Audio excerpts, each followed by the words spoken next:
Le CAPS. Alors le CAPS, c'est un parachute de cellules spécifique pour le Cirrus. Donc c'est le Cirrus Airframe Parachute System.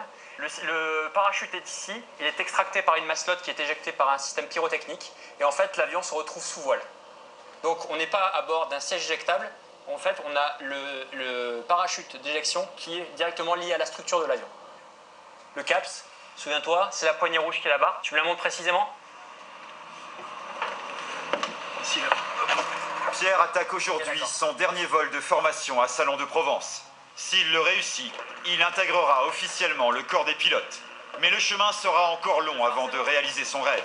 Pilote de chasse macaronné, pilote de chasse, ça sera d'ici 1 an et demi. Mais pilote de chasse confirmé, chef de patrouille, ça sera autre chose, ça sera plutôt 4-5 ans. Votre rêve alors, c'est de voler sur quoi? Moi, ce serait 2000 dans la défense aérienne. Bon, ça risque d'être difficile étant donné que les 2000 dans la défense aérienne, comme on sait, on n'en aura pas beaucoup. On verra bien. En attendant d'accomplir son rêve, Pierre va prendre les commandes de ce petit avion à hélice, un petit bijou de technologie qui vaut plus de 400 000 €. Ceinture de sécurité avec airbag intégré, écran de contrôle digitaux comme sur les avions de ligne. Oui, c'est un avion qui est équipé en glace cockpit. Donc toute cette partie-là nous donne tout ce qui est information de vol, donc la vitesse. Ici on a l'horizon, ici on a l'horizon artificiel secours. On a donc un directionnel avec les caps, et ici on a tout ce qui est altitude et variomètre. Ici on a tout ce qui est information moteur, et on peut avoir accès à une page de navigation. Hop. Mais pour aujourd'hui, Pierre n'est pas censé utiliser ce radar de navigation, car l'exercice consiste à rejoindre un village de la région sans aucun instrument de navigation. C'est armé d'une simple carte d'état-major qu'il doit le repérer et le survoler.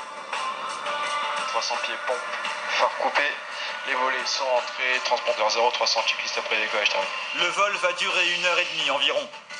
Tout au long de son parcours, Pierre va devoir repérer les points notés sur sa carte avec ce qu'il voit au sol et anticiper ses temps de déplacement. Donc, bon point, qu'est-ce que je cherche? Je cherche un petit village au milieu de la forêt. Pour m'aider, j'aurai donc la limite pleine forêt que je vois devant moi, avec le gros village, un gros village juste avant à gauche qui est juste ici.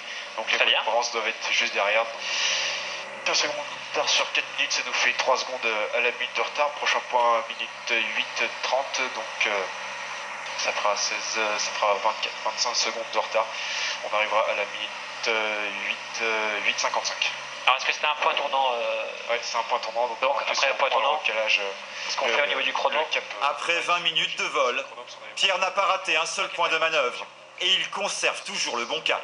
Pour l'instant, il tient très bien ses éléments, il analyse très bien son environnement et il respecte totalement toutes les règles de vol en contactant le contrôleur au bon moment et en faisant confirmer les informations essentielles pour le vol. Donc pour l'instant, c'est un bon vol, mais le vol n'est pas encore terminé. Et justement, un petit incident technique va compliquer le reste de la mission. Coyote 41, pour info, radar en panne à Garon, donc pas de service radar, ni assistance ni surveillance. Rappelez-moi bien aux points qui vous seront demandés. PNH 998. Avec cette panne de radar réelle, les deux pilotes doivent redoubler de vigilance et s'assurer eux-mêmes qu'ils ne percuteront pas un autre appareil. Visual Coyote 41. Et le moins que l'on puisse dire, c'est que le trafic est dense. Entre les hélicoptères civils et militaires, les avions de ligne et de tourisme, le ciel ressemble à une véritable autoroute.